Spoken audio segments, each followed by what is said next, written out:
Hello, magandang isang pinagpalang araw na naman mga kaibigan.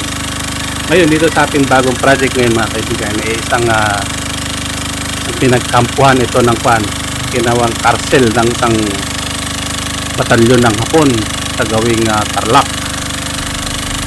Ito yung sikat na pinagkampuhan ng Hapon dito sa gawing Tarlac. Tayo ang nadestino na maglocate sa lugar na ito.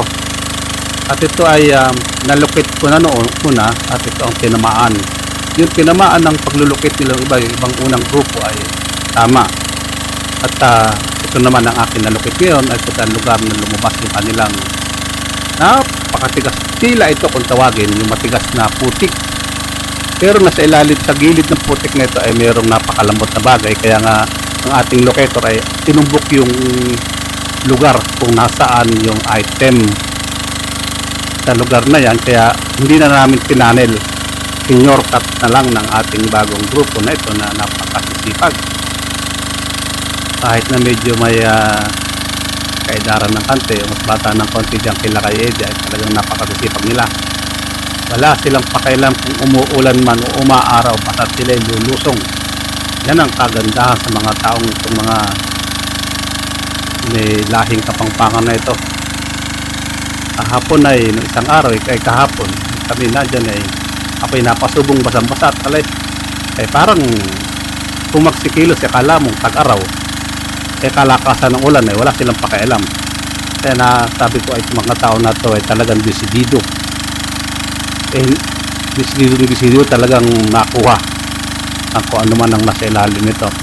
Yan pong ginamit natin dito mga kaibigan ay isang AKS Real Gold AKS ito na may filter na ibinabaon sa lupa. Ayun po yung sa may harapan ko na yun ay tinutukok ko doon yun.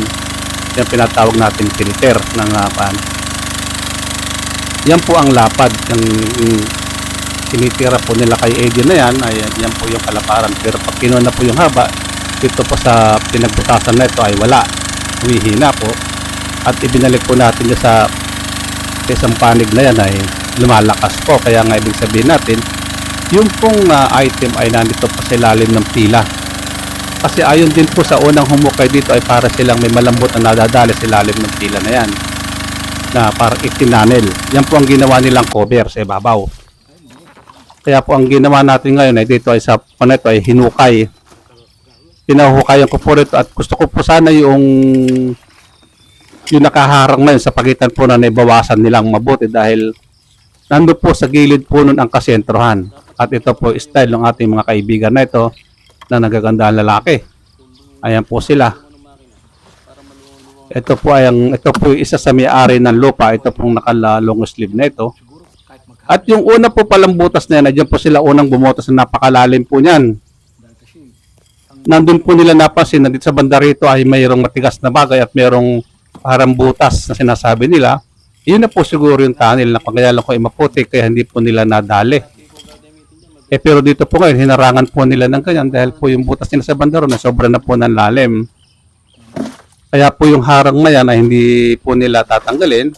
At yan po ay gagawin nila parang barikada. Yung harang ng pusik na gubuho papunta rito. Kasi po matigas yan.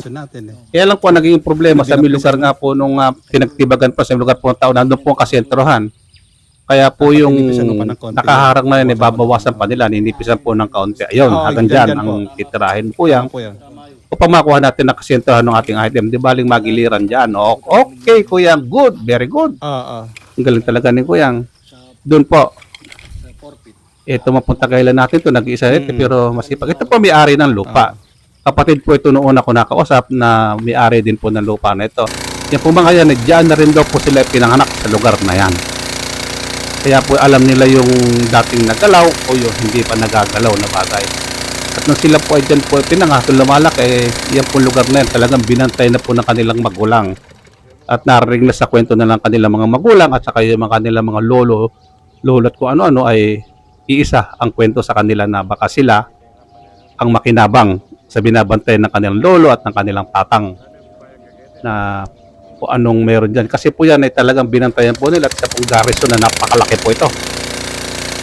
Natutuwa nga po, para estimate ko po itong garrison na to ay nasa 8 hanggang 12 hektaryas po ang nasasakupan.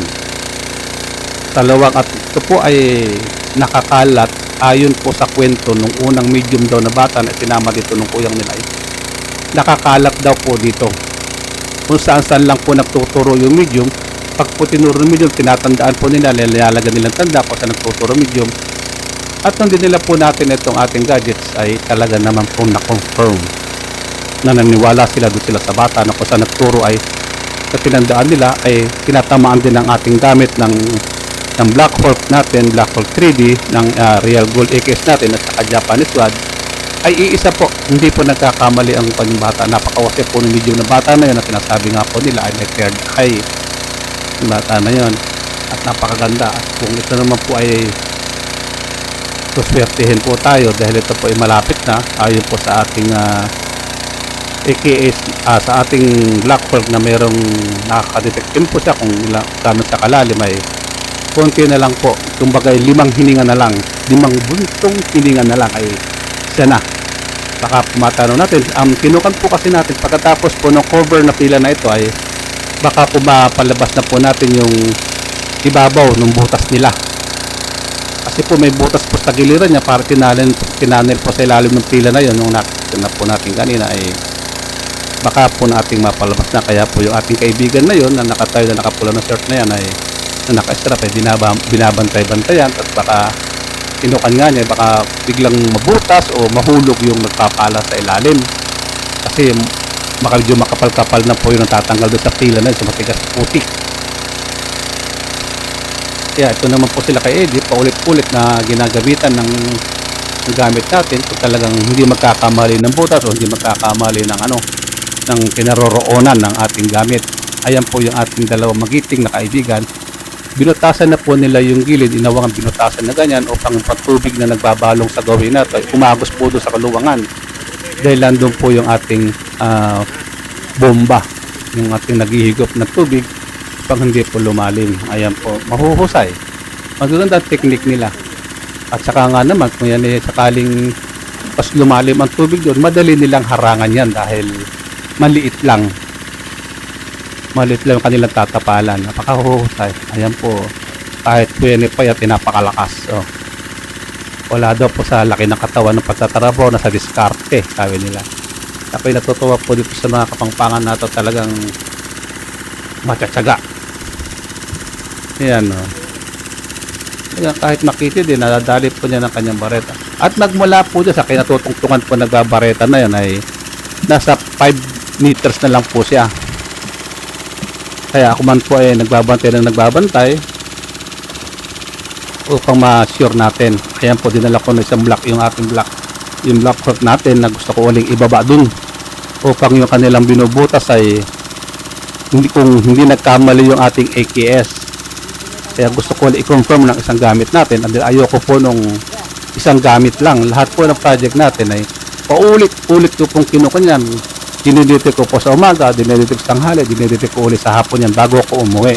Kasi malayo pa ang uuwi ako dyan. Kaya maaari po alas 3, 4, umuwi na po ako dahil katulad po niyan nung umuwi ako dyan minsan ako'y sinalubong na napakalakas na ulan. Basang-basa na po kami sa project na yan. Kaya nung pag-uwi ko sumalubong pa ulit sa akin napakalakas na ulan. At napakaswerte naman. O talagang hindi ako tinantanan nung nakabantay po dito. 2 gulong ko po na flat. Malapit na po ako sa bayan namin nung na-flat. Nung paalis na po ako sa bayan nila ng Tarlac na yan ay ng mga kapangpangan na salita na yan ay nung papasok na po ako sa Katagalugan ay na-flat na po yung harap at likod ng aking gulong. Nakapagtataka naman po yun bakit sabay. Ang kagandahan po nun na aking pina-check up po ay wala naman pong pako, wala naman sang ipit. Basta yung dating pinagplatan niya, napatsihan, yun po ang doon na rin sumingaw yung hangin. Yun po ang nakapagtataka doon. Inulan na nga ako, sabay pa na-flat ang gulong ng aking motor, ng aking pauwi. Kaya ako nakarating, umalis po ako dyan, alas 3:30 yata, alas 4, dumating po ako dito sa amin, 6:30 na po. Sa totoo lang po yan, 1.5 oras lang yan pag tinakbo. Kaya inabot po yata ako ng 3.5. Ayan po yung kanilang ginagawa ngayon. Ayan, nakabait naman ng kaibigan natin na yan. Talagang binigyan pa ako ng tungtungan. Oh. Yan po sila kay Eddie na yan ay talagang gustong-gusto po niya na lagi na nadidetect. Kaya kung ayaw na ayaw niya na yung magkakalis-lihis, kakadidepress ang ating gamit. Ayan. Talagang tama din po yung ginamit natin na AKS, hindi prenaligo, at dyan din po yung sentro sa lugar na yan. Pero pag inilayo ko po na dyan, mawawala na po yan. Tulad pa, sumampa ako doon. So, wala po doon sa lugar na yon, wala. Dito sa lugar na yun, tama po yung AKS kanina. 3 metro magmula doon sa baba. Okay, oh, yan, sineset niya. Pero pag nanistas na yan, mahigit. Oh, ayaw umikot. Pero pag doon ako sa baba, iikot po sa 3 meters. Ayan, oh. Bigay po kaagad yung ating gamit. Kaya kung magmulas, tinututungan ko sa baba na yon, 3 metro pa yon, ang ibig sabihin po nun ay halos sabihin na nating 2 tao pa ang lalim. Ayan, mahina dyan. Papunta sa sentrohan niya. Ayan po siya. Kaya nakikita po nila dito man po sa taas natin, itong hawak po ng camera natin na to ay alam niya po kung nasa ng sentro yan. Bawasan yan ang sinasabi. Tama po yan, oh. Diyan. O, dahil wala na dun eh. Okay lang naging pader nila yun ng tubig. Pero pinasok natin dito, malakas. Ihagan dyan ang bumuta to. Yan, okay. Di baling huwag muna kayong lumalim mga kaibigan. Importante yung ating gilid, o. Kuhanin natin ang sentro para hindi tayo maligaw. Yan, oo. Magaling talaga itong diskarte nila kay Edith. Itong mga taong kanyang mga bagong kaibigan nato ng mga kapangpangan. Oh, magagaling, masisipag, mababait. Taas na, luwang niya, no? Kapagtsagaan. Noong una po kasi, noong una, ang pinagukay po dyan ay backhoe. Ngayon, nung natumbok na po yung katigasan at malalim na pinatigil na po nung ating kaibigan na ito po ang ating mga kaibigan dito. Ito pong dalawa natin magkapatid at yung po tao nila yan, mga yan. Ito po, si General MacArthur. Pamangkin tao ni General MacArthur, highway yan eh. Kaya, yan ay laging nakatabay sa atin. Ito po yung ilog na paliguan ng mga Hapon. Ayan, ilog po malaki yan. Hanggang doon sa kabila. At yung po lupa na yan, ay nahukay po nila sa kabila na yan. May project pa ho tayo doon sa kabila niyan na napakalawang. Naikuan ko na po ito, na-vlog ko na po ito minsan yung kaluwangan doon sa Bandaron. Kaya gusto nga sabay na hukay. Sabi ko, hindi, isa-isa lang. Para napakaganda. At yung lugar po na sa silong po ng kawayan yan, dyan po kami kumakain, nagpapahinga, nagkakape at napakasarap po ng kanila mga meriendang binibigay. Maraming salamat po. Shout out po sa inyo, Kuyang. Ito po isang masipag nating kaibigan, no? Kahit may edad yan, bumibir yan, nakapala sa ilalim, no? Yan lang po butas, malapit lang.